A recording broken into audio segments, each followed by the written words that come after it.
In a beautiful and well-to-do Berlin suburb in the middle of the 1930s, two of Nazi Germany's most dangerous men lived just around the corner from one another.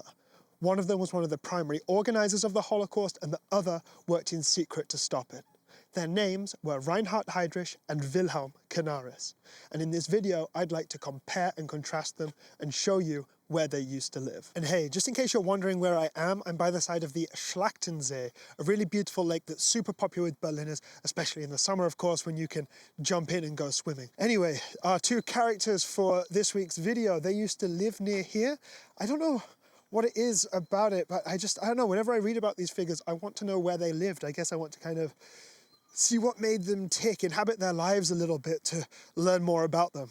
Obviously, I'm a tour guide as well, so knowing where history happened, I guess, is kind of important to my job. But to be honest, this place is really out the way. It's not the kind of place that I would bring people to so often. So that's why I thought I would take you here on a video. They lived on a pair of streets that when they moved in were called Dianastraße and Augustastraße. But in 1939, those names changed. In fact, I've brought a 1940 Berlin map with me from the Forest Plan people here that we can take a look at. Let's open it up. It's big enough, right? And so we're looking for the Schlachtensee down here. This map isn't an original, by the way, in case you thought, what is he doing? Let me find it. There we go. Beta-Zeiler und Staufzeiler. They were renamed in 1939, names that they would hold until 1947. That's a bit of a warning sign, huh? As I'm sure you could have guessed, when they named streets after people in Nazi Germany, they didn't exactly pick history's greatest pacifists. In the case of Beta-Zeiler and Staufzeiler, they were named after Ottomar Heinrich Beta and Philipp Stauf. Both of them were involved in late 19th century, early 20th century folkish nationalist movements. Both of them were writers, and it was their works that really laid some of the groundwork or the inspiration for what would become Nazi ideology. Both of them died long before Hitler came to power, though. So who were Canaris and Heydrich? Well, they're very similar in many ways. They were both in the Navy before going on to head intelligence agencies during the Third Reich, and they would both lose their lives in World War II. They knew each other, they were friends, they were colleagues. They were also deeply suspicious of one another, and ultimately, they were enemies. Heydrich is, of course, best known as the person behind the so-called final solution to the Jewish question that led to the deaths of, well, millions of people, millions of Jews on this continent. Canaris, on the other hand, may well have been working against him, but we'll never know for sure because, well, he died and he didn't keep enough evidence. Was he really working against the Third Reich, standing up for principles, or was he just a pragmatist waiting for the right time to see which way the wind was blowing? The two of them met in 1923 while both serving on a cruiser called the Berliner, of all things. Now, at this point, Heydrich, he was very new. He was just a cadet, and a relatively unpopular cadet as well among his peers. Canaris, on the other hand, was already a legend in the German Navy because of his actions in the First World War. At the beginning of the war, he escaped from a Chilean island where he and some other sailors were imprisoned. He then hiked across the Andes, speaking fluent Spanish in Argentina. He convinced people that he was Dutch. He was then able to cross the Atlantic and go to England, of all places, a German in England during World War I. And there, he was able to then transit to the neutral Netherlands and then enter Germany, presumably like this, while other Navy lads are like, way. He then spent the rest of the war working as a spy, foreshadowing, and as a submarine commander. Crucially, he didn't see the horrors of the German trenches. We're going to come back to that a little bit later. Heydrich, on the other hand, was too young to have signed up for the First World War, but he did join violent right-wing movements that would fight against communists in the early years of the Weimar Republic before entering the Navy, where he stayed until 1931 when he was booted out. And this is because of, well, something of a scandal. He was engaged to marry a woman and he broke it off, and, well, this woman's family were very well connected. They complained to the Navy, and the official reason for Heydrich being booted out of the organization is because of conduct not becoming of an officer. He marries a woman named Lina von Osten, who had great sympathy for the Nazi Party instead. By 1931, Heydrich is out of work, and so he applies for a job with the SS as a Nachrichtenoffizier. And this is a bit of a mistranslation. It sounds, if you translate that literally, as a kind of message officer. He thought it was a signals officer, the kind of work he had done in the Navy. Instead, he had applied to be Heinrich Himmler's intelligence chief. And Himmler took a chance on him, and yeah, Heydrich was very successful. He went on to found and developed the SD, also known as the Sicherheitsdienst, or the security service. Canaris, on the other hand, had long been tipped by Navy officials as a potential head for the Abwehr, which since 1928 had been the head intelligence service for the combined armed forces of Germany. Well, a couple of years into the Third Reich era, Canaris got the job, the 1st of January 1935. And so in 1936, Canaris moved into Dianastrasse, and in 1937, Heydrich moved into neighboring Augustastrasse, just a stone's throw away. Two heads of intelligence services, somewhat overlapping in their remits.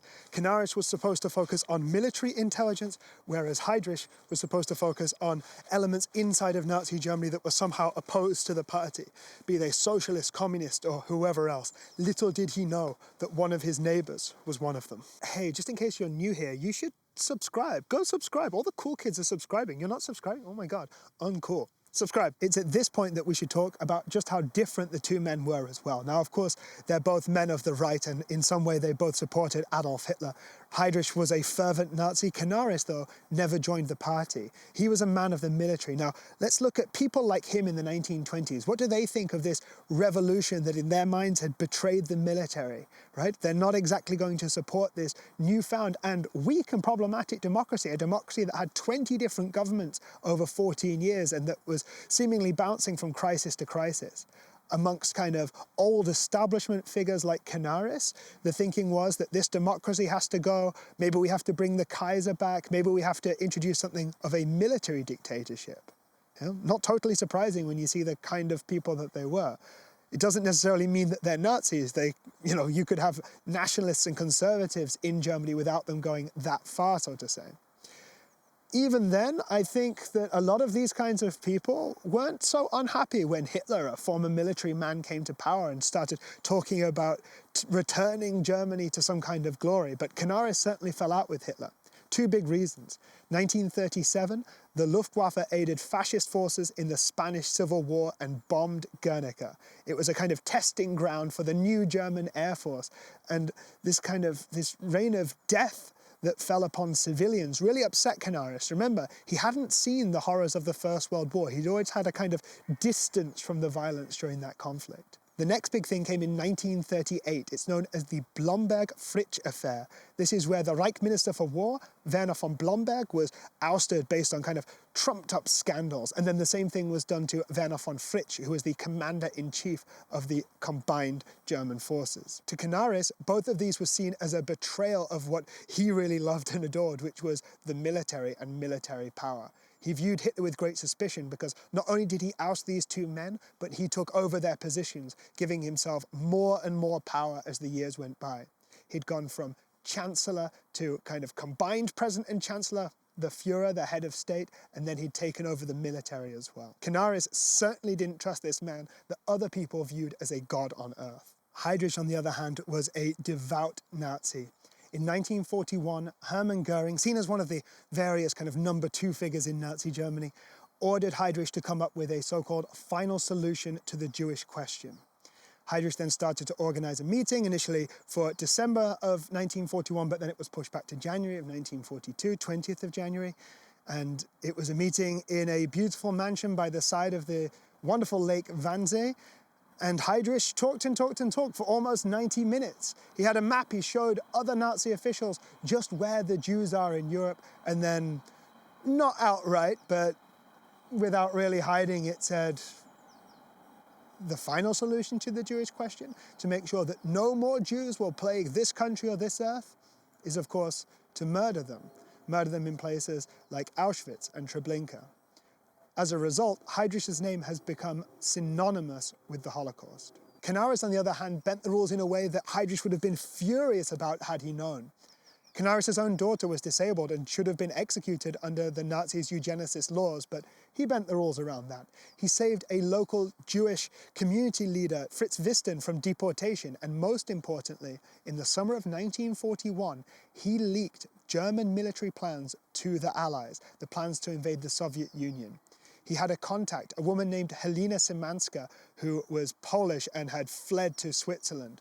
When news came through to Helena Szymanska that Nazi Germany had invaded the Soviet Union, she jumped around her Zurich apartment in joy. She knew that this German, Canaris, could be trusted. Fortunately, Heydrich wouldn't last long after his Wannsee conference. He had already been appointed as the head of the occupation of Prague in 1941, and it was in the spring of 1942, 27th of May, that the Czech resistance got their revenge. Heydrich was driving past in an open-topped car, the resistance struck, and Heydrich died a few days later in hospital. Eventually, the Third Reich would catch up with Canaris as well. His turn came in 1944 when, after the failed 20th of July plot to kill Hitler that was led by Klaus von Stauffenberg and a very large group of insiders inside the Nazi regime, inside the military, the Nazis decided to take revenge and seek out the people who did it in, well, the classic Nazi way. They didn't launch big, long investigations and give people free and fair trials. They didn't have the time for that. Instead, they just arrested and executed anybody who they thought could have had anything to do with it. A couple of thousand people, actually more than that, were killed. Canaris was put into the Flossenburg concentration camp, and he was killed there on the 9th of April 1945, just about 1 month before Germany would surrender, bringing an end to World War II in Europe. Okay, so I'd really like to get across just how close they are. So this one here, this White House, this was Canaris' house. The street today is called Waldsingerpfad, which means wood warbler path, which I think is quite nice. Wood warbler, not much of a bird guy, but I googled it. Maybe there's one on the screen there for you now. And then Heydrich's house is, well, really, you see this big one here? It's just behind that on a street that's called Reifträgerweg. And so I just kind of assumed that that was another bird as well, but no, the Reifträger is a mountain that used to be in Germany, but since World War II is in Poland, which makes it a little bit strange that this was renamed in 1947, but this was certainly at a time when, well, neither East nor West Germany existed. Poland had already had its borders changed thanks to Stalin, but I think there was a bit of denialism going on among particularly West Germans that the borders had really changed. Anyways, I had my big camera out and I was getting some B-roll of each of the houses when I noticed that someone in Heydrich's old house was looking at me. So I swapped the little dinky DJI thing here, but I think I was clocked by a housewife. So this is the last thing I'm filming today in case someone comes out and yells at me, because I guess if someone was publicizing that I lived in a famous Nazi's house, I don't think it would be the best day of my life. Turns out I was right. As I was walking away, I got a tap on the shoulder from two plainclothes police saying that someone had been made very nervous by my walking around taking photos. And so, yeah, if only the police always responded so quickly to things of importance rather than me wandering about. Anyways, it's the one that's right behind me right now. That's where Heydrich used to live, at least until 1941 when he was sent off to Prague, and that is Reifträgerweg 14.